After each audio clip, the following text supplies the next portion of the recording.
Hello, friends. Our Mother Earth is currently facing a lot of environmental concern: population, pollution, waste disposal, biodiversity, deforestation, and ocean acidification, and many more. For decades, human being has taken everything for granted. But now it's high time. अगर हम लोग अभी भी नहीं जागे तो बहुत देर हो जाएगी। 2020 और 2021 ने हमको बहुत कुछ सिखाया है।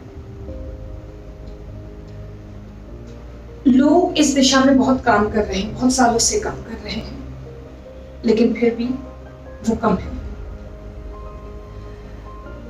हमारी जमीनें सिकुड़ गई हैं, हमारी नदियां सूख गई हैं, हमारी वनस्पति गायब हो रही है, हमारे जंगल जल रहे हैं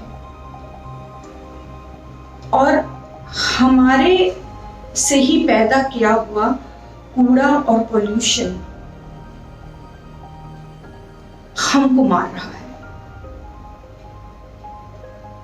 दोस्तों, अगर हम अभी नहीं जागे तो फिर कभी नहीं जाग पाएंगे।